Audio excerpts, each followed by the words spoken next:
How we doing, everybody? Dommy gonna reach you here. Who-Bangin Sports Talk. We're back again on a Saturday. Think I'm hitting a record. This might be the fourth one in a row. Light it up every Saturday morning, 10 o'clock, and every Thursday at 10 o'clock a.m.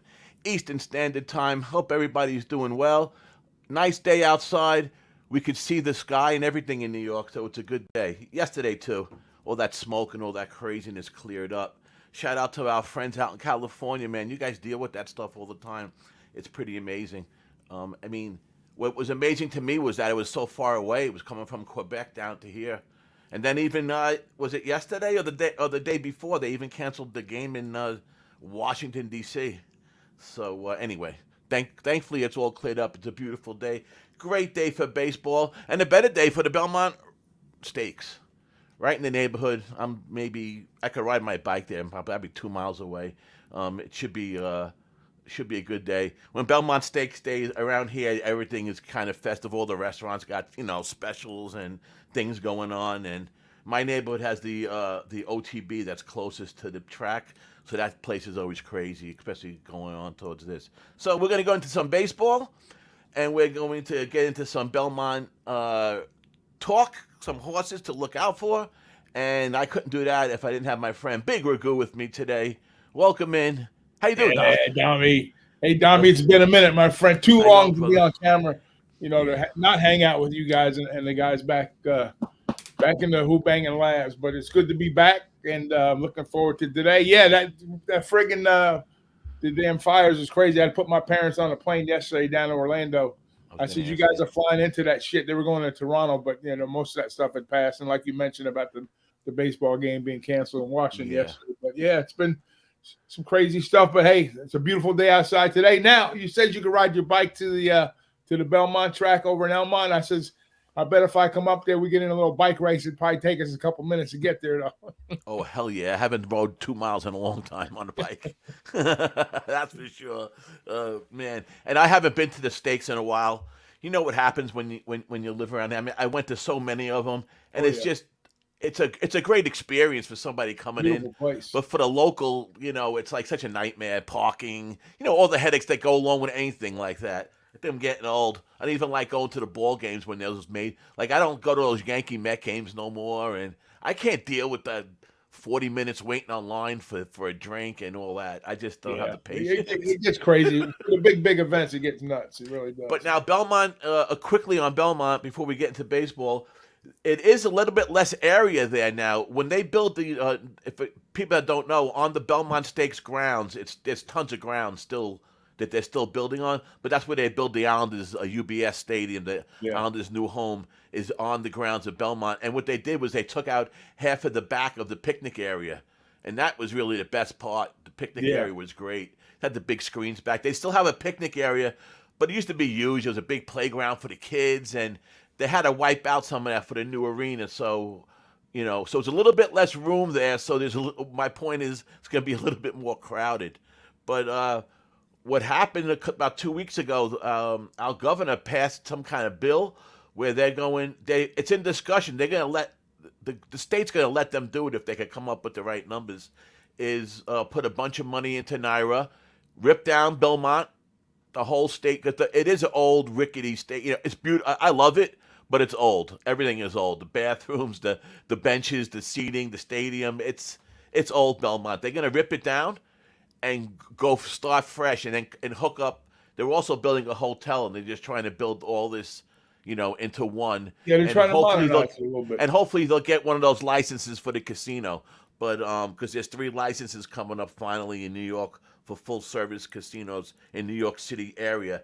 But what they're going to do, though, Doc, which is kind of crazy, they're going to close down Aqueduct and then use that money, keep Aqueduct as the what it is now is the electronic games, all the video poker and all that. It's a casino, but all electronic. They're going to take out the racetrack because it really doesn't generate that much money, and then redo Belmont. So they'll race 1 year in Aqueduct while they're redoing the whole of Belmont, and then so who knows? Could be something good, and it could be a hotel for you out-of-towners to come. It's like what they did with Gulfstream down in Florida. They closed Calder. Yeah. Gulfstream open, and now exactly. they use Calder for like a little training facility, whatever, and then everything's focused at Gulfstream. You know, like you said, you've been to Gulfstream. You've seen they got Yeah. the machines and the mini casino, whatever you want to call Right. it. Right. I Right. mean, Right. beautiful. So Yeah, I'm sure Belmont's heading down that road. Yeah, and I mean, if they're gonna redo Belmont now, it's gonna be good. So they gotta That's update good. all the That's good. windows and everything. I mean, still the old-fashioned windows, you know, where you go bet and stuff. It's just, it's good though, but for a racetrack. But anyhow, be that as it may, we'll talk about a couple of horses in a Yeah. minute. I got let's see. I didn't have a line on one of the bets that I liked. I'm gonna check while we're going to see if a line was put up. And that was the Blue Jays game. They didn't have a pitcher listed for the Blue Jays when I Yeah. was Not capping this early morning. on. So, but I'm on a couple of games. And how many games you got, Doc? I got a couple, then I'll tag along with what you got. You know what I mean? Okay. So basically, I got 2 We'll games. see. Good. We didn't talk to each other, everybody, so we Yeah. don't know. You know, we could be against each other on something, which is always good. Nasty 8, Mr. Trifecta. We need a couple comments about your Belmont talk, and we got to figure something. Are you doing anything today, Doc? Are you with Jimmy, or is Well, Jimmy's you know, must be it's doing funny something, because right? yeah, I'll probably be on with Jimmy at some point in time. But you see, You I got gotta this be on. Carolina jersey shirt on, the Gamecocks. Uh-huh. My daughter's dragging me up to the game up at the Florida field. They're playing the Gators in the Super Regional. So I've been a big Okay. supporter of Gamecocks baseball Yeah, since yeah. then. Oh, that's And great. Oh, I that's don't cool. want to break her heart. So I told her I'd try to sneak up there for a few innings and whatnot. Try to do that Right. maybe later on. Then I'm going to go on with Jimmy at some point. It's just Yeah, been so busy, I figure man. he'd That's be what I on. say. Every Yeah. friggin' day, every minute seems like it's the older we get, we're supposed to retire. You know, I'm not retired No. yet, but it seems like you're supposed to have more time to do things that you want. But I'm doing what everybody else wants these days. Seems like Yeah, tell me about I'm it. not complaining. It's a good problem to have. Yeah, no, I can't. It could be worse. It could be Yeah. worse. I Could had be my on the 2 other side. grandsons' birthdays, both within 2 weeks. Yeah, I was down there. I was down in New Smyrna Beach last weekend for his 30. He turned 30 last week. Wow. Unbelievable. All right, first game I'm on. Yeah, I know. Time goes by quick, brother. Craig Wood, what's up? 99% of the money's on Pittsburgh. Yeah, you seen that? Listen, Craig, you know, I didn't bet the Met game. I have been the last 3 nights. I've hit the Mets on their team total. The night that Strider pitched, I had the team total first 5. I told DJ they had the team total down to 1.5 and 3.5. So I've been winning betting with them, but not betting on the Mets money line, obviously, which I rarely do. But the Mets are a problem. I'm not sure what's going on. I'm starting to think that Buck might need to go. I don't think he has. I think he passed the game. I love Buck. I wanted him to come in. He did what he was supposed to do last year, but I think he screwed up last year. He just plays the veterans to death. And if you look at the Mets season last year, they just ran out of gas. Total gas, right into a slump. And Chris Bassett, who went to Toronto, talked about it.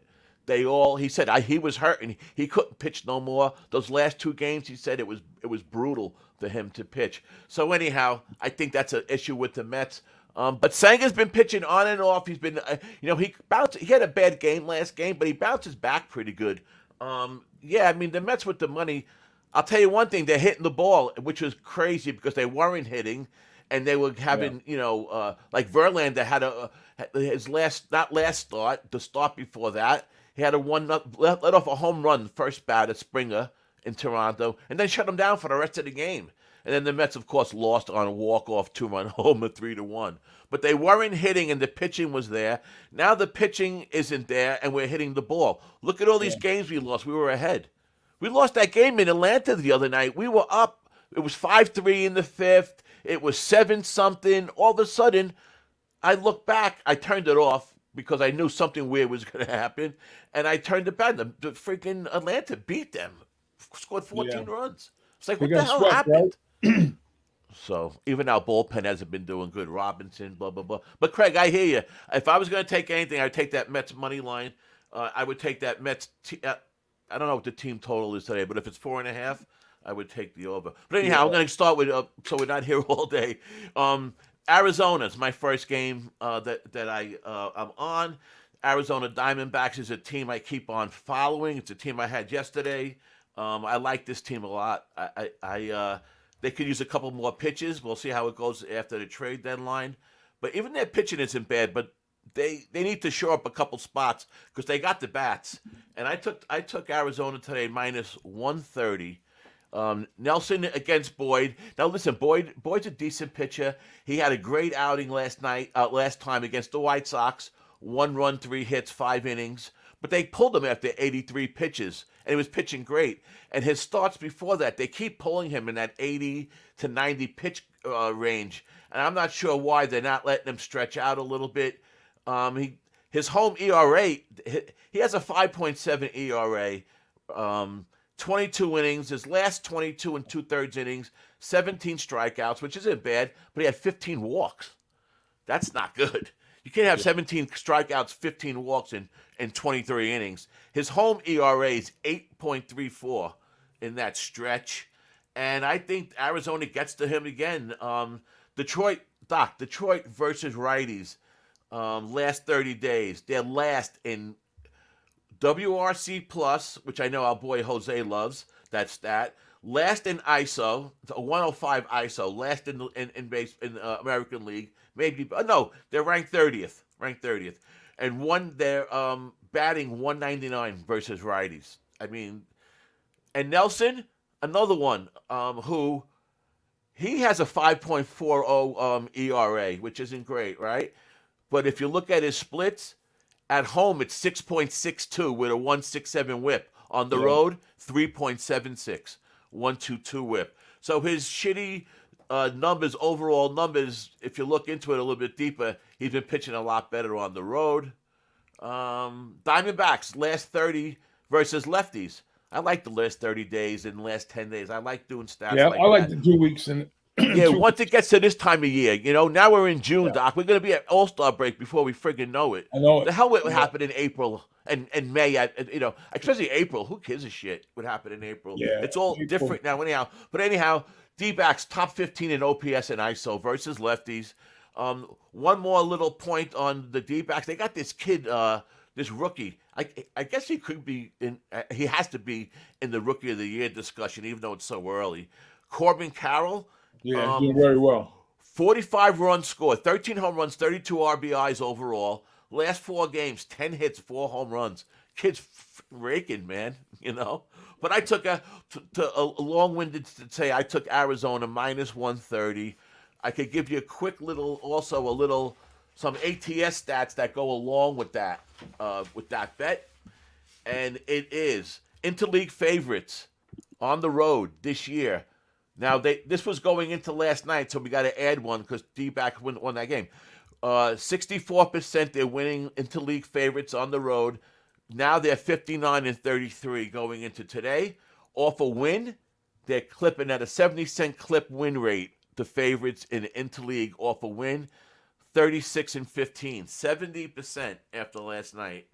That interleague favorites are winning, so they're dominating there. And I like Arizona today. That was my play. Yeah, Arizona's been one of these teams, that you always get the teams that come out hot, start out hot. And, like Arizona, Pittsburgh, Baltimore, we kind of seen them trending up towards the end of last season. But Arizona's kind of held their own, and they're in that tough NL West, so they kind of been holding it down in my book because, there's no slouches in that division. And like you said, with the splits on his numbers, it favors him on the road in this spot. And Boyd, I expect some runs in this game. The way you broke it down, with the 2 pitchers, and like you said, Carroll's numbers a little bit better. But I think I would have to lean your way with that spot there. What's the run total in that game? The 9, and I'm looking at the DraftKings money splits right now, and it's the consensus of all the DraftKings books, and which is like 30 something of them in all these states. It is 9 is the total with 66% of the bets, 81% of the handle on the over. And also 80%, 86% of the handle on the Arizona. On the D-backs, yeah. Yeah. But the D-backs were a tricky team. And last year, towards the end of the year, they kind of play like damn spoiler team all the time. You think they're going to make a run and they don't. And kind of like Baltimore did in the East, kind of Arizona did in the West. But I didn't expect Arizona to do as well as they have been doing, especially the last 30 days. They've been winning some games. I expected Baltimore to be better, but we're Yeah, seeing what happened with Baltimore, right? They're doing the up and down thing, and I right. don't know about Pittsburgh if they're going to end up, holding on all the way through. They were a popular, sexy pick in April, but they seem to Yeah. be, you know, Yeah, out of those three teams, they kind of faded. But I mean, nobody told them they were really young, and they have plenty of talent. They're just really young, and they're a little bit of overachievers. But there's definitely talent on the team. They can play. They got some decent bats in the lineups, and when they're scoring bunches too, man. So that's yeah, a dangerous team, Pittsburgh. Definitely yep. a dangerous team. So anyhow, And they I'm on doubled up your Arizona. Mets yesterday. What, 14-7? Yep, Yeah. yep, yep. We'll see. We'll see going forward. But I I would lean with you on the D-back side here. Yeah.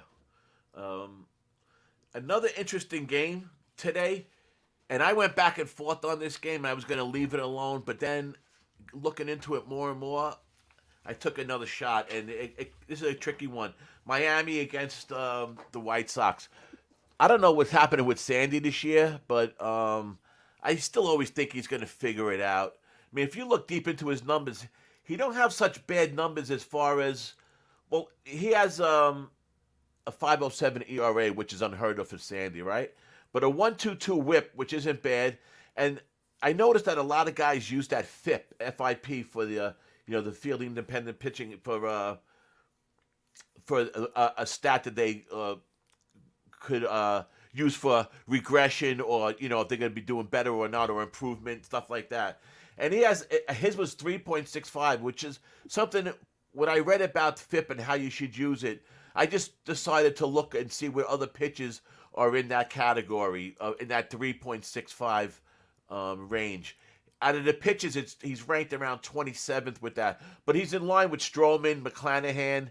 So that number, which I haven't really used enough to really talk in depth about it, but it looks like his pitching numbers and his analytics seem to be not as bad as how he's pitching. He's had some bad luck, Yeah. a little bit, and I went back with him again today. Miami hits righties. Miami's have been a good team this year. They're another team like we talked about just now. They're a little unexpected. They're winning some games that you wouldn't expect them to win, and the only tricky part for me with this game was Kopech. For the White Sox, that guy started out first couple starts he was really bad, and now his last 6-7 starts he's been money. He's been getting better and better. So I had a little hesitation about that. But the White Sox, man, they're bad against right-handed pitching. Yeah. 24th in average, 221 batting average against righties. 74 WRC plus, so they're 28th in WRC plus. OPS, they're 27th, ranked 27th. Slugging, they're ranked 25th. And this is against righties the last 30 days. And Miami's in the top 15. I think they're even more than that. This is the stat that jumped out at me. Kopech's first three starts, 0-3, over 7 ERA, a 1.71 WHIP. Then he comes back with his last 6 or 7 starts, 2.72 ERA. So he dropped down like 4 runs in the ERA over his last, and a 0.86 WHIP, which is a number I look at. I see under a 1 WHIP, man. A WHIP is a stat that I use a lot. I don't, that I go to a lot. A lot more than ERA, that's for sure. But here's the kicker, Doc. Out of those 7 starts, he faced only 2 top 15 teams against the righties. And he went 0-2 against those teams with a 6 ERA and almost a 1.60 WHIP. So he didn't do well against, even though he's been pitching really well, it's been against, it's been, so Miami's raking against righties. I don't know, raking might be a little bit strong, but they're in the top 15 or maybe even the top 10 in righties over the last 30 days or so, maybe even for the season.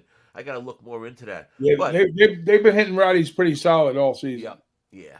So when it comes to said and done, I took the Marlins. I thought it was a decent price. It was a 108 minus 108. I took the Dolphins.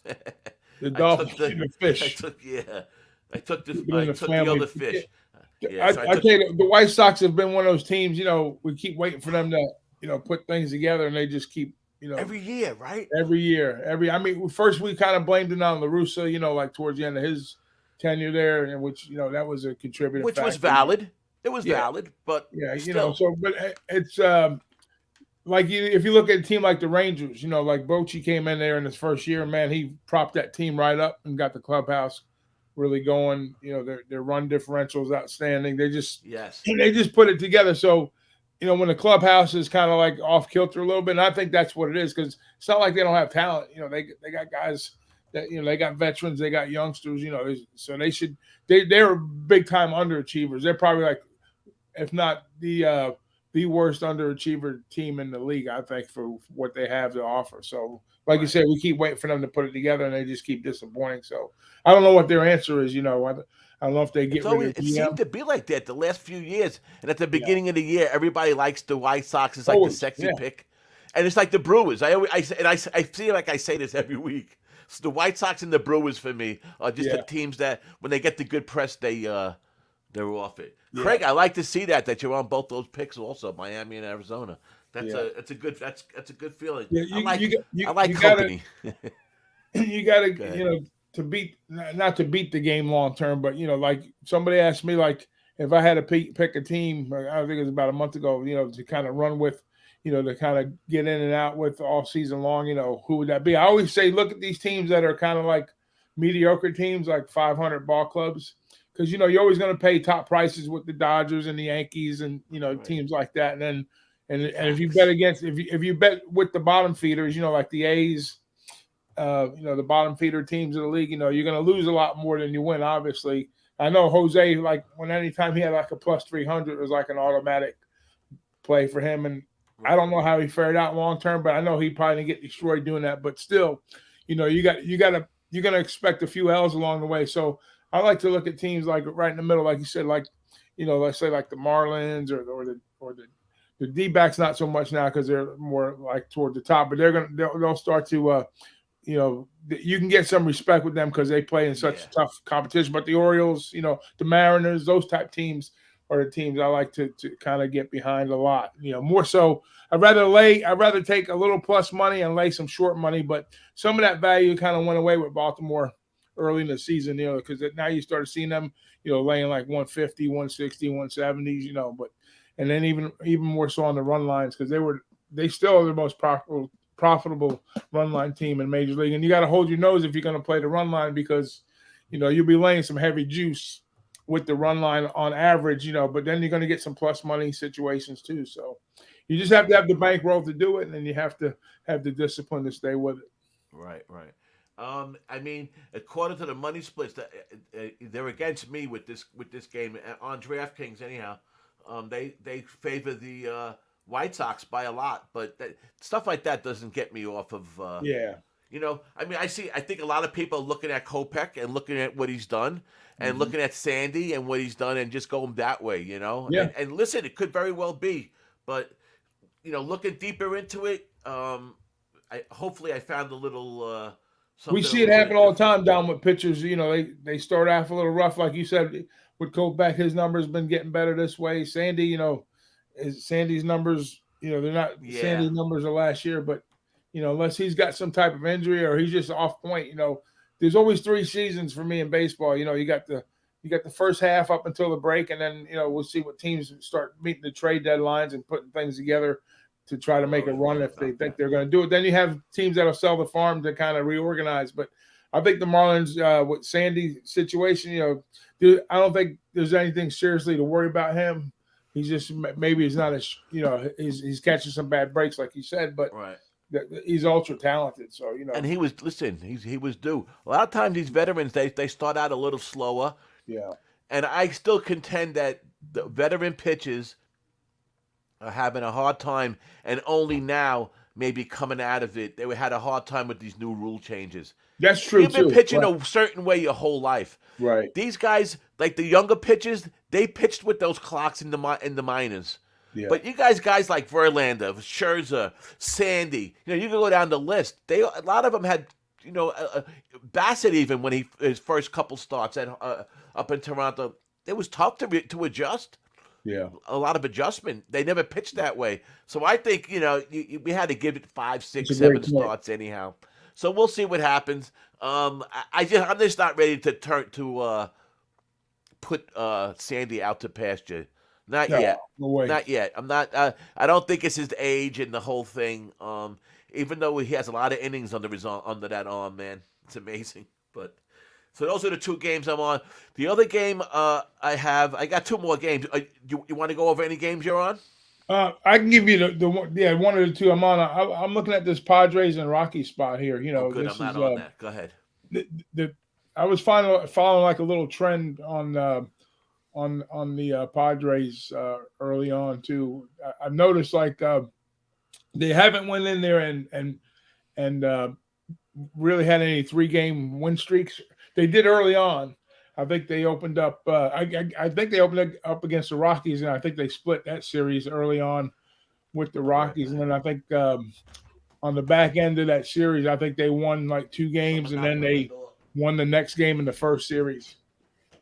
So there's been only a couple times they've done that where they've won like 3 games in a row, and then and 2 of those 3 times it was like in the opening week, and then like the following week they had another 3-game series with the Braves. I think they won 2 games there, and then they beat San Fran in another game. But my story is this: with these Padres, they've been pretty predictable after 2 games. So if they won 2 games, they've always come back and lost the next game. And I think we're in one of those spots here with the Padres. Now, I do expect a lot of runs in this particular spot too. You're getting Freeland at home with the Rockies. I think we're sitting at a run total of 12.5, which is a big number. Anytime you're playing at Coors, expect big numbers at Coors. With pitchers that are giving up the runs here. So, and the Padres are putting up a kid that's got he's like 1-4 with like a big ERA number here. 5.09 Ryan Weathers. So. Freeland at home, 4-7, not the greatest numbers, but it's not terribly bad. He's like a 4.06, and the Rockies they're pretty good at hitting lefties, not as good as they've been, but this is a scenario for the Colorado team that I think is a buy on spot here. Now, do I trust the Rockies bullpen? Absolutely not. I trust Freeland a little bit more in this spot here. Playing at home, and I said that when they got Tatis back, that the Padres offense would kind of start to put things together, and they are buzzing. They're hitting the ball a lot better. They're scoring runs. Yeah. But anytime they've come off of a 2-game win streak, they haven't hit that 3rd game, but a couple of times. And like I was saying, like 2 of them have been early in the season, so they've been more predictable in that respect. So I get Freeland here in the first 5 at a plus 120. I think the full game they were like plus 110. So yeah, I see 115, but yeah, I see so 115 now. I But bet yeah, this one that's a good price. earlier today. I jumped on the Rockies on the first 5 at plus 120. I think it's a live spot for them to kind of. I don't blame you. To kind of get. And I agree that the first 5. Yeah, and I think there'll be runs. Don't try. I think he's going to get hit. I'm not going to. But so isn't the Padres pitcher. He's in a spot to kind of get hit also. So I think there'll be runs. I lean as big as that number is. I lean to a first 5 over, but I trust Freeland more than I trust. What is it? 6? Weather. 6.5? Yeah. Because now I'm seeing I seen it was 12 before. Now I'm seeing 12.5. Yeah, 12.5. People I can't play those overs, Doc. I haven't looked at the splits on the bets and the money here, but I know it's trending up towards the run line. Not the run line, the total going over, but without doubt, it opened up. It's now 12.5. When I looked at it before, it was 12. It might have opened up 11 or 11.5. I'm not sure, but the money splits I'm looking at has you're 100% right. It's trending to the over. 45% of the tickets, 69% of the bets.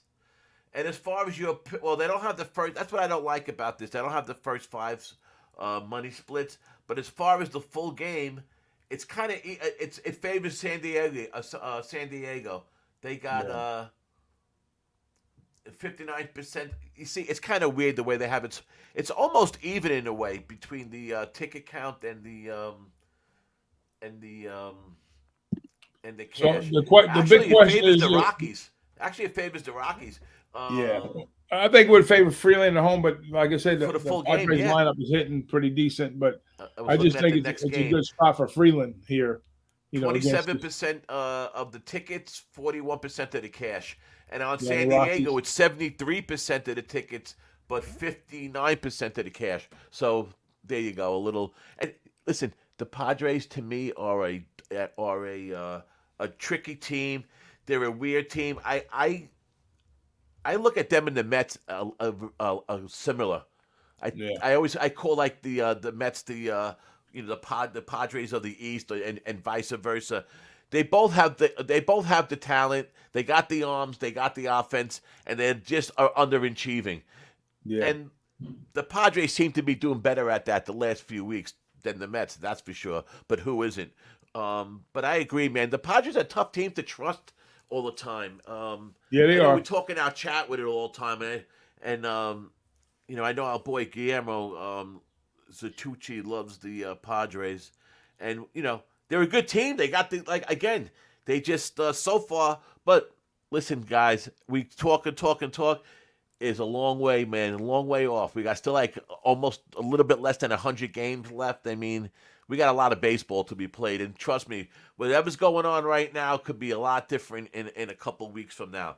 But teams like the Mets and the Padres better not, fool around too much. These next 3 or 4 week push before the All Star break is going to make them or break them. Nutflush Allen is in the house. What's up, Nutflush? How is everything on? Let's see what he has to say. Pay extra attention to the humidity at cause. The days on high humidity, the overs are crushing. So Yeah, the question is, Mike, is today one of those days? Maybe you could do a yeah. little homework for us while we're on. Let's And get there the weather is report from Mikey. DJ Big Boss in the house. Ba-da-bow. So there you go. So I like that pick. I like that pick. Yeah, I mean And a it's little a plus spot money play for there. me with Yeah. Freeland at plus money, against it Yep. questionable. But like I say, the Yep. big thing is going to be Freeland's arm versus these bats of the Padres. With the inconsistencies, I'll gamble on Freeland at a plus money Gotcha. The against a weaker pitcher in my book. I'm gonna go with my next two games quick, and then we'll talk a little bit. Let me know about your other game, and Yeah, then we'll that's talk fine. about the horses a little bit. Um, Quickly, I took the Yankees today. I had the Yankees last night and they lost. I took them again today, minus 117. Jamon's been pitching good. I like him. His last outing against the Dodgers, I mean, he let up a homer, towards the end of his start, and you could see it was just a mistake.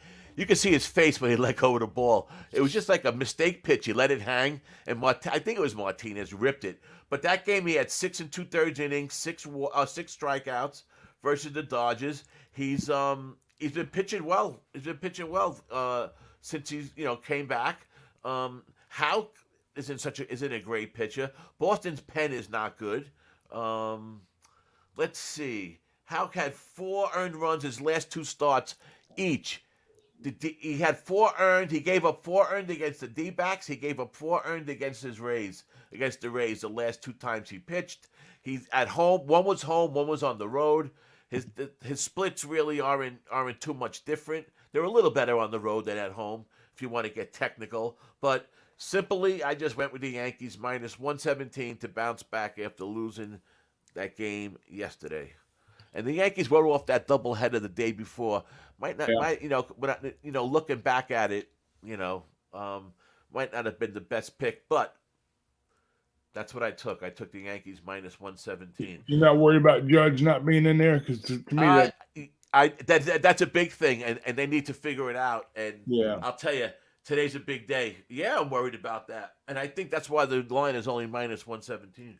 That's true. That's true. I mean, I know Herman has had a little bit of struggles versus Boston, dicey in the Yes. lineup, but I mean, just he has pitched, but he has been pitching better, and I don't know about this Houck kid for Tanner Houck.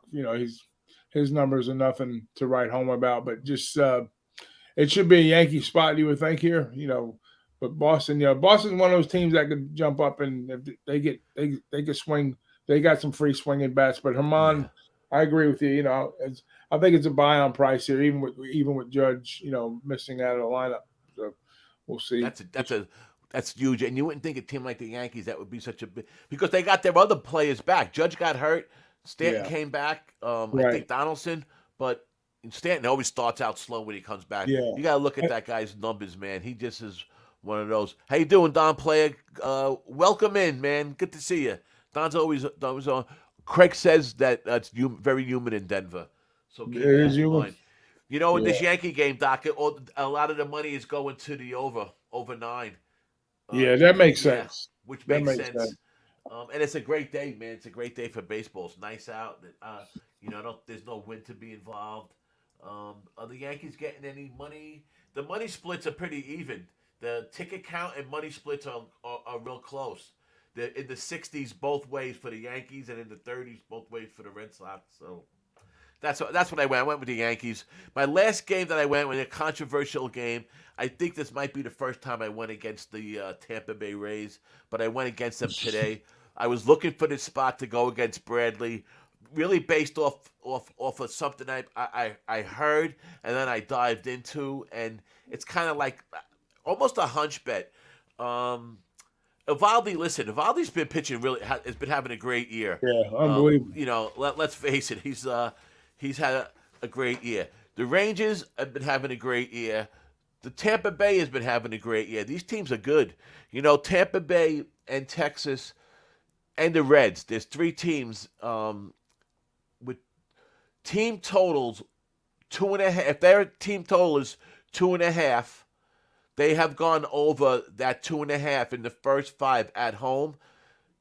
The Rays, I think it was 68% or 69%. It was the Rays, it was the Rangers, and it was the Reds. All 3 of those teams are hitting at a real good pace, hitting that first 5 team total over when it was 2.5.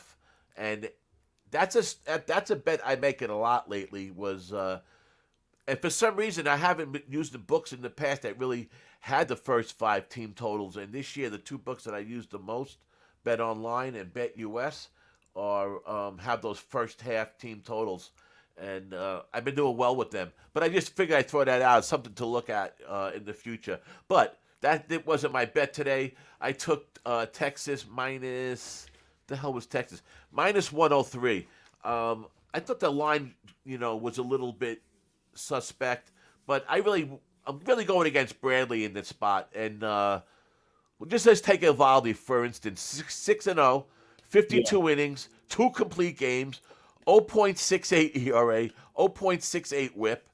That FIP I was talking about, 2.60. Guy's been pitching well, and so was Bradley. But here's the thing with Bradley: they were comparing Bradley and Tyler Glasnow, and how Bradley, who's a good pitcher, the kid has come on strong. He's young, he's young pitcher.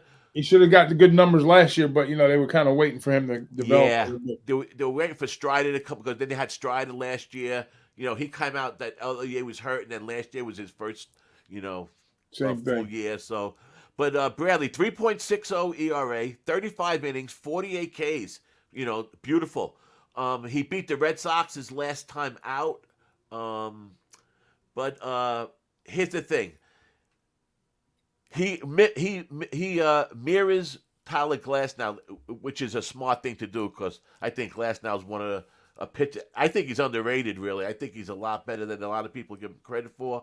Or maybe they do give him the credit, but I don't hear his name as much as you hear other names like Cole and things like that. But Bradley seems to be. They had a thing where a layover, his arm, his pitching motion, and Glasnow's. It was almost the same. Even their release points were the same. And what they were talking about was that's Glasnow's. That's his forte. All his pitches are basically in the same release point. That's why guys have a hard time pitching. Yeah, they can't pick up. They can't pick up. Yeah. Like some pitches, pick it up, but it reacts if they're pitching up a slider, they let go over here, a fastball over here. So they say Bradley does the exact same thing. And what this guy was talking about was how that he don't think that the Rays should pitch those guys one start after the other, because Texas basically watch Glass now beat him, which I was surprised yesterday, but beat Glass now yesterday. But they watched that kind of pitching motion all day. Now they really, going against the same pitcher in theory. So to me, they have the advantage in that area. And besides all the analytics and all the numbers, we could go on with Texas and the Rays. They're both their numbers are just great. So it's kind of like a hunch play. I know Evaldi, the one rub against Evaldi was all his games he wasn't was against a lot of teams that aren't as good as the Rays, which I agree. But he did okay against the Braves, and he let up 2 runs. So I mean, he didn't do bad against the Braves, so which are a really good team. So all in short, it's like a hunch play for me. I took Texas minus 103. I don't think I went against the Rays once this year. A bet that I've been feasting on is Rays full game team total. When it's 4 or 4.5, I've been playing it. So that's where I went with that. So that was my last game. The games I'm on was Miami minus 108, Texas minus 103, Yanks minus 117, and Arizona minus 130. That's me in a nutshell. Those lines and everything. I just seem to be in that area all the time. I guess it's the way I cap. That's we all cap a certain way, and that's Yep. like me. I'm the same way. I got a certain stopping point and enter point. So, I don't have an argument with any of those plays. Evaldi's been so good. It's kind of hard to argue. And both of these teams are, they're the biggest. They have the 2 best records in MLB, I believe, right now currently. Right. And I think they have I think Texas is number 1 and Tampa's number 2 on run differential scoring. Which is a big part of my capping when it comes to team totals and run lines and whatnot like that. And then the argument, there's really no argument. The case for if you're going to back the Rays is, just basically. There's a lot of them. Yeah, well, I mean, these 2 teams are like, I wouldn't call them mirror teams, but they're very similar in style with offense and good pitching. So they set up, they said this is going to be, that's why the number is 103. Like you said, look like a cheap price for Evaldi, but the Rays, that's why it's 103, only 103. Because the Rays are a good team, especially at home. They have the best record at home in the MLB. Yeah, they've been having a little issue with their bullpen lately. Yeah, a little bit of bullpen. Yeah, a little bit. So if you want to back the Rays, you try to back them a little early here. Yeah. And I think this game might be a sneaky good little over here. Even though you got this great. I'm just going to talk to you about that. I want to talk about that. Yeah. Yeah. I think because if you get one, let's say Bradley falters a little bit, even Evaldi for that matter, I can see some runs coming not early, but maybe like after the first 3 innings or something like that, or maybe something happens early here. But I would kind of maybe lean a little bit over here. I think it's a little bit of a buy-on spot here. If you get a 4-4 ball game, with like you said, with the Rays a little bit bullpen issues they're having, so maybe that helps. Texas. Like I say, they've scored more games. They've had more double-digit wins than any team in the MLB, and guess who's number 2? Yeah, the Rays. So here you go again. So a lot, like I say, similarities. The similarities are there, man. That's for sure. Yeah. So and like I said, they were 1 and 2 in that first 5-team total over 2.5. They're number 1 and 2. So there's a lot. I lean full game over here in this spot too. I see it 8 minus 115 at BetUS. And both their team totals are at 4. What's interesting is that the Rangers team totals 4. Under and over is at 115, but Tampa Bay's 4 was 110, and the under was 120. I'm not really sure why, but I can see what you're saying though, because Evaldi again, he's pitching against a team that maybe the best team he's pitched against this year.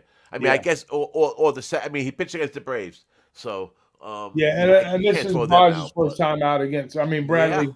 Yeah, you might be onto something that's a 4-10 game, and the total's 8 now, so that might be something that we could look at a little bit later. Yeah. Did a line ever pop up on the? The Blue Jays? The Blue Jays number? They never popped up yet. Wait. San Diego. Man, I still don't have a number for them. I don't know why. Yeah. Twins, Blue You know that Jays. Blue Jays, they've screwed me more than any team in MLB this year. I I haven't. know I, you I don't told think me. I've cashed a game that I've had Blue Jay action on with or against. It's so I lost with disappointing. them last night. I took them last night and lost. Yeah, Yeah, I've no, been. without a They've been doubt. a really hard luck team for me, the Blue Jays this year. And what about Luckily, I these haven't Oak? been out, posting a lot of, which I will Right, be after the All Star break. I'll be a lot more involved with my MLB action online, putting shit out and stuff like that. right. But yeah, the Blue Jays has been a hard luck team for me this year. Hard luck team. But And you know that what's being been said, strange lately? The stupid Oakland Athletics. All of a sudden, they're hitting the ball every night. Last four or yeah, five nights, they've been hitting the ball. I was feasting on that team total on the first five. It was 3.5 and 3 almost every yeah, night.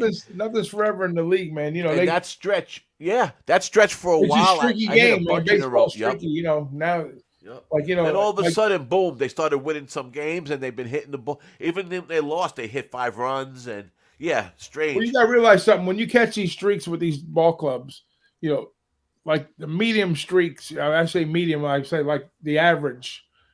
You don't when the team wins 7 games, like the Rangers won 7, and I think Tampa's won the last 2, right? Right. On that one. Uh huh. So you look at a team that won 7 games.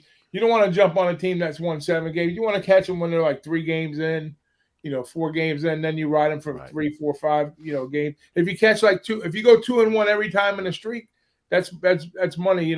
With an average with a decent average run line, let's say, minus 120, minus 130, or plus 115, plus 120.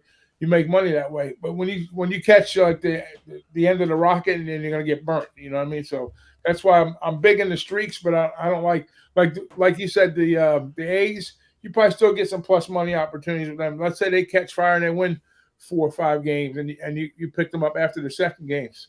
But then you got to know when to jump off of them too, because if you start chasing those teams, like we said, like Jose was like on a lot of plus 300s, you're Right. going to lose a lot more than you win. But when you catch them, they're nice, Yeah. they're fun to do. Maybe throw them up in a parlay with something like that. Have a little fun with them. But I think what happened with him was he was on a roll with them, and then it ended up, it ended up not working out in the long run.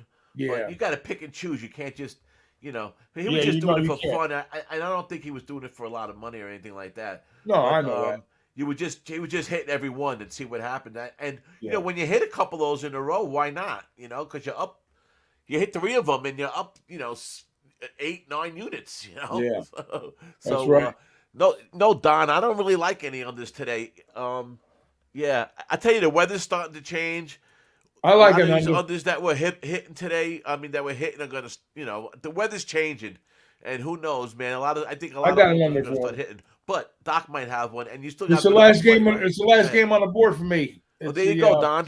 I kind of Go tipped ahead. my hat down early to you on this one, but I really like it's the Phillies and the Dodgers game.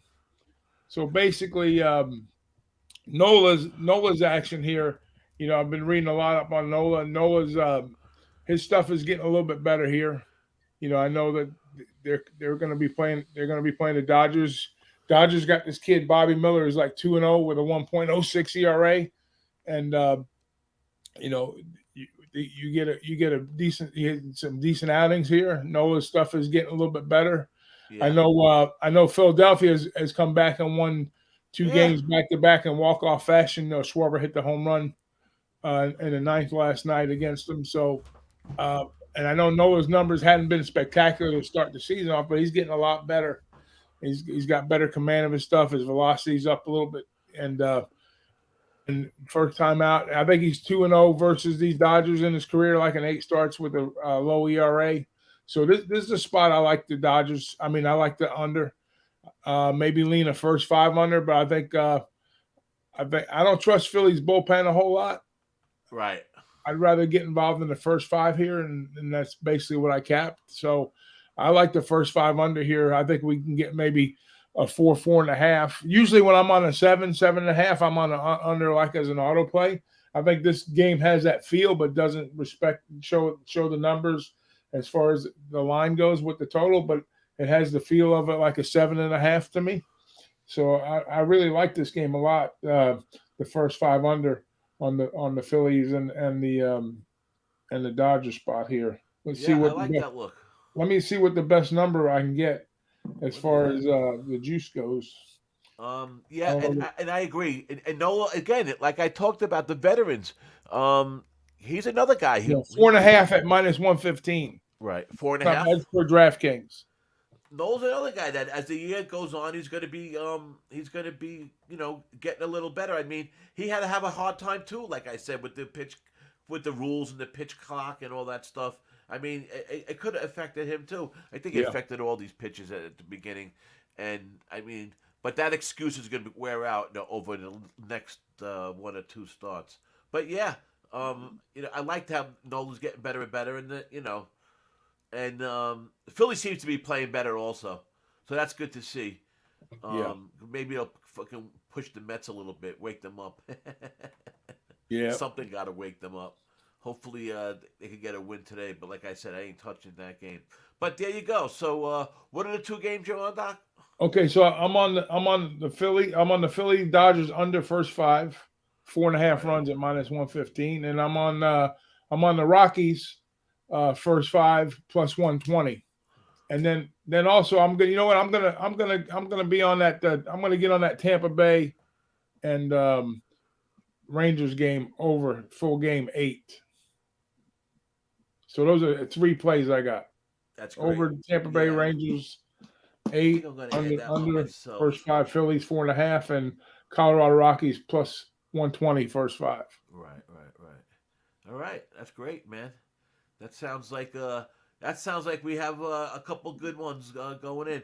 If I had to pick my favorite play, I would probably say it's the Diamondbacks, but that's the one if I had to pick one favorite one, I would probably pick that. But there you go. There's our plays for you. So let's hit a little bit of the Belmont here before we get out of here. Yeah. It's a great day for a race.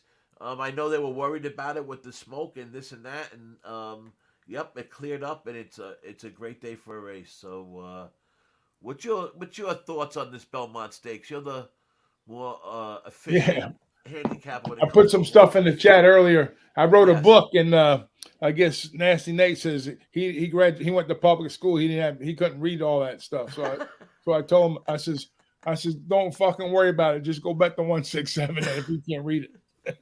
But anyways, Right. Simple. no, it's a real interesting race, because everybody basically bailed out after the Right. Derby race. Nobody ran into Preakness, right? So they all pointed towards the Belmont, and a lot of the horses, the Preakness winner, who kind of got up on the lead, National Treasure. They were worried about if he had enough speed. We knew he was going to kind of go out and run, and then none of the favorites in the Derby, cashed up on the board. Like we had the major long shot, and then what is it? Tap It Trice, didn't. Oh yeah. Didn't show up there, and then immediately pointed him towards the Belmont. You know what I mean? So that was like automatic.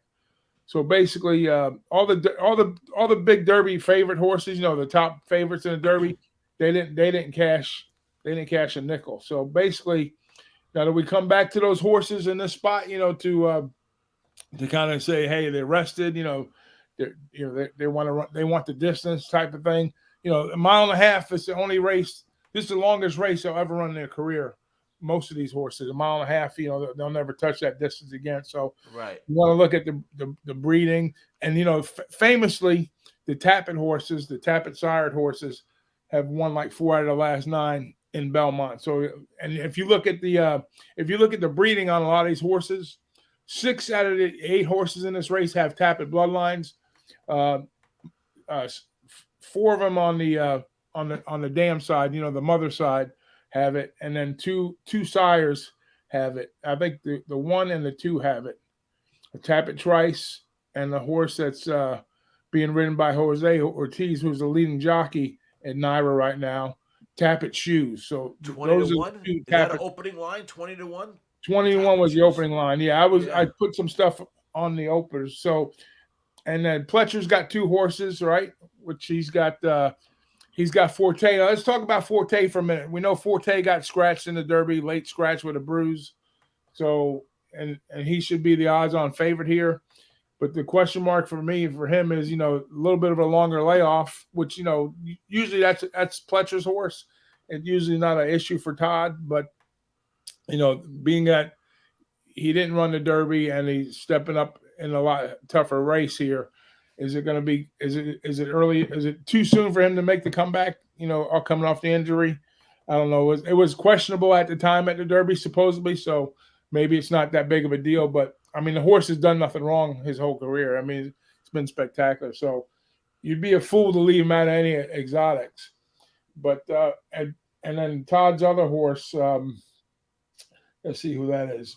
Forte was one. Yeah, tell me what's Todd's other horse. Let's see. The I know they keep on talking about Forte. Yeah, Forte. The two horses that I was looking at, one thing I did notice was only two of those horses seem to have run longer than 1.125 miles. There only seems to be two of them that have ran that distance. Yeah, Tapper twice. Was they ran in the Derby. I know National Treasure was one. Oh, probably Angel. What do you call it? Brad Cox, the Derby favorite that didn't cash. What was it? Angel Fire. I thought it was. I thought the two horses that could run this distance, that was National Treasure was one, and Red Route one. I thought they had the longest races out of all these. Out of these horses that ran that. Yeah. I took my program off my phone. I just had the freak play. National Treasures, I kind of like. It was opening line at 5-1. I like to throw him into that. Yeah. Yeah. Well, he wired the field basically in the Preakness. So I mean, is he going to be able to wire this field? Because that's going to be his running style. So he's really the speed in the race, right? And are they going to let him get loose on the lead a little bit and steal the race? If they do that, then maybe that's to me that's the only shot National Treasure has. Just notoriously, whoever's it's kind of they got the long stretch there too. I mean, Churchill's got the longer stretch, but I mean it's 1.5 mile race. Is what I mean. There's the horse I bet in the Kentucky Derby. Who I bet in the Derby? Angela Empire. Yeah, Angela Empire. That's the other horse. That was the favorite in the Derby. Yeah. And that's Cox. See, Cox has got 3 horses here. And Pletcher's got 2. Cox has got 3. I'm on the horse I really like. I like that 2 horse a lot. I like what he's done. But the thing is, the number 7 Hit Show, like I was talking about in the chat, he hasn't ran all the big races like Tapper Trice has, but he's ran 6 career races. He's won 5 out of them, and he's been the favorite in 4 of those starts. So, and he's got a grade 2 win, and a grade 3 win. And the other horse, the other race he didn't win, he came second by a nose before the Derby. So running into the Derby race, which he didn't have a great race, but still, he's got a tap it on the dam side. He's got Manny Franco, and he's Cox trained horse. This horse here, he's ran off the layoff. He's ran back. Which horse? The 7 horse Hit Show. Hit Show, yeah. Yeah. And he's going off a 10-1, pre-race odds. So he's not. He doesn't have all the breeding like Tapper Trice does, but he's got Tapper on the other side, which I like. And he has ridden some nice races along the way, and he always goes off as a favorite though. See, so some of them were allowance races early on, but he's won those races, and then like I say, he's got the grade 3. I believe he's got the grade 3 win. Right. So 1 grade 3 win. So I kind of like him. Manny Franco, a little bit of a long shot there, and then of course Angel Empire. Who's currently he's like the 3rd odds choice right now. I mean, opening was 7-2. Yeah. Yeah. So I usually like looking at the 2nd and 3rd choice, to kind of put them in my exactas with a couple long shots. And that's probably what I'm going to wind up doing. That's why I came up with the 167. Gotcha. Because the one is sitting at 20-1. And then you got Jose on him, right? He's a leading jockey. You get a little bit of tapping in him on the dam side. and he's trained by Brad Cox. So those three angles I love there. I like that he's got some tapping in him on the dam side. He's got Brad Cox, and he's got the leading jock And it's at taking a little Naira. money. And it's Yeah. taking a little money. I see 16 to Yeah. 1 now. What is he So now? I see a 16 to 1 now. Yeah, 16 to 1. Yeah. So I mean, so it's taking a little money, so that's good. Yeah. I And mean, what's the current odds on the 7? I don't know. It's these things are just popping up on the side. I Yeah. don't have the And current odds. then I'm not gonna use Forte because I don't know what's gonna happen. You know what I mean? So basically I got Brad Cox's horses that are kind of like stacked up here with the Pletcher horse. Right. Because I got Pletcher with the 2. I mean, I'm sorry, not the 2. I got the 6, the 7, and the 1. Tap it shoes, right? Forte, and then Hit Show. I'll tell you, it's going to be. It's good about Belmont Stakes race too. There's a lot of good races today, man. There's a lot of Big card. There's a couple of good ones. Yeah, big card, big money races today. So one Pletcher horse on the favorite, and then I got the 2 Brad Cox horses at 10 to 1 and 20 to 1. All right. He's always dangerous. Should be interesting. Now this race doesn't go off till like after 6 o'clock, right? It's late, yeah, closer to 7. 6:40 or something. Yeah. Let me see if I can find out what that is. But that's great. All right, so you guys know that it's pretty obvious that it's Belmont Stakes Day. So if you want to enjoy the horses with the fellas, you could go find Jimmy the Bag because he's probably he's on all day he and all night. He might be on already. I don't know, but probably so. I'll stop in. We'll definitely stop in. Yeah. Actually, I just see there's a DM from him for me, so I'll have to read that after we're done. But yeah, so that'd be good too. I'll definitely be stopping in and see what's going on. Belmont Stakes is always a fun time. Actually, this article doesn't say what time. It's scheduled to go off at 6:02. Which means it won't go off. It will go off a half hour later. You know. Yeah. They do all that bullshit. You know. Yeah, they'll bump the pools up, get every dollar they can get in the hand in the. All right, man. I said that we would try to get this done in an hour, and we're at an hour and 2 minutes, so that's good. Hey, perfect. Couldn't beat that with a stick. Yeah, right. You know, I don't like to. On Thursdays, it's been a little bit easy to do the show because there's usually only like 7 games, 6, 7, 8 games. Yeah. So we've been really hitting all the games. But on these Saturdays, man, it's tough to go all the games. And plus, there's enough people that do that, so we don't need to be doing that all. Yeah, just pick the games you want to talk about. I've had a couple my last couple days haven't been great. My Thursday show was my worst one. I had it was a 1 and 3 day. So hopefully I bounce back a little bit today. But you know how baseball goes, man. We all know that.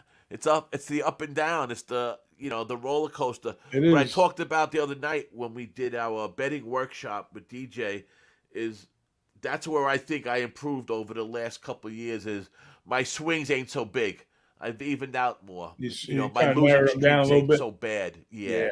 So that's what's helped me out a lot. But we had a lot of fun the other night. We did the betting workshop. We got a bunch of things out on YouTube, and I'll be popping them up on. So is that going to be a regular thing you're doing? Yeah, we're gonna do one a month. One a month.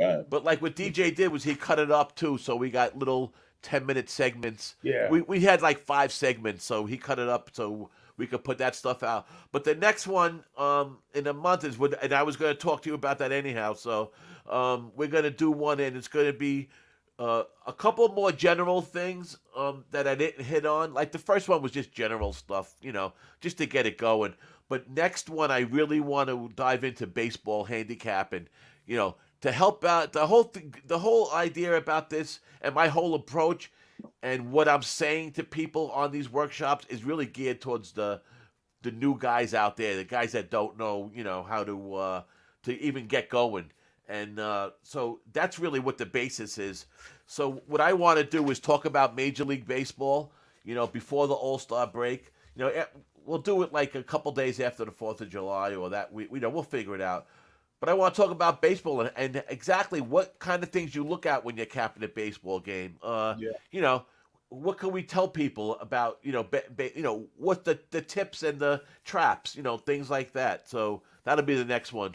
So if Yeah, the you want, books are always out to get you, man. Especially now with the prop markets, how big they're getting. You know, just I don't want to say I don't want the word to use dumb in any conversation, like dumbing it down or something like that. But right. you have to simplify things when you're first starting out. Just like betting a horse, like when you go to the track, the easiest bet to make is the bet to win, right? So you kind of eliminate all the muss and the fuss, and you just focus on one or two little things. And then how do you get to the win? That's like what you want to talk about. Right. So I mean, so you could help us out with that one. Yeah, sure. We got a whole bunch coming up. Then you and DJ will then the following month we'll get you guys to talk about college football. I want to hit all the sports, so we'll do one a month. Do all the sports, and then I'm doing, like the betting guide. It's really basically what the betting guide I've been working on is, and then I'm gonna put a condensed version together, a little bit more in depth, something that we could like package and just put all together as one thing. But it's a lot of fun doing this. But like I was saying, I gear it all towards the new guys. I'd say like even last week we started talking about like where you should start your research and stuff. And I mentioned off the bat that I don't think you should start paying for this and that. There's a lot of free information out there to get your feet wet, to learn the terms, and to learn what ISO is, and to learn what WRC plus is, and to learn the different intricacies between betting the first five and blah blah blah. So I mentioned like a covers because, and I mentioned that site a lot because I think for a new guy, it's really good. It's general. It's everything is right there, and you can learn a lot. It's like we even talked about that kind of stuff. Where you get your research, what you should things like that. So hitting all forms of it. So that would be the next month. So we'll talk about that. But definitely, yeah, it was fun though. But we got some stuff up on YouTube. But anyhow, Chris Brady, thanks, man. Good to see you. I guess maybe we'll see you during the day over at Jimmy's with the Belmont Stakes today. All right, so let's get out of here. I'll be. Hey, listen, tomorrow I'll be on Jose's show. Say hey, please. Say hey is at 11 a.m. Pub Sports Radio tomorrow. Doc will be on 11 to about 11 to 12. So get ready to do all the games. Yeah, I better get some sleep.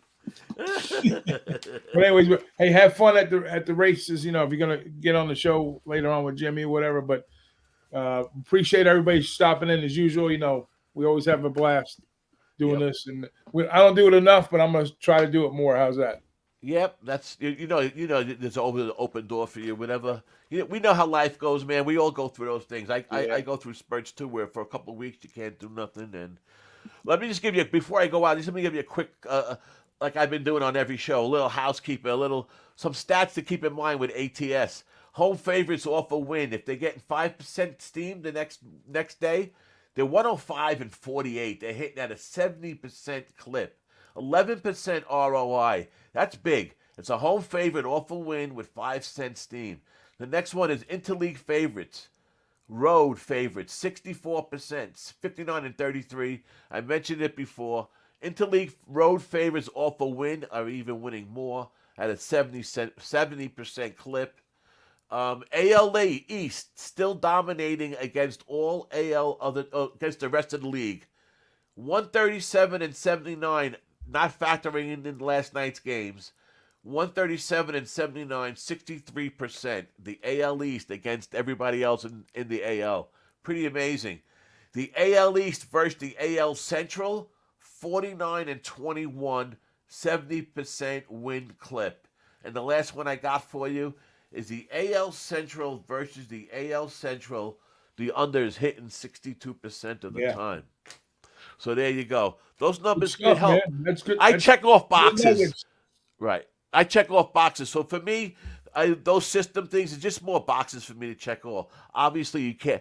I wish we could just bet like this off of that street like this. We'd all be rich, But like Doc says, it goes in trends, man. And these numbers could be very different a month from now. They get skewed real easy. Yep. So that's why I keep these numbers, and these numbers right here and non-division road favorites has always been solid all last year and all this year. So anyway, let us get out of here. Doc, thanks for coming on. Everybody, we will Tuesday night we'll have the live sweat. Doc Thursday, 10 a.m., I'll be on with Light It Up. And next Saturday, again, we'll be doing Light It Up. And Doc will be on with Jose tomorrow on Pub. And we will see you guys later. Thanks for coming in.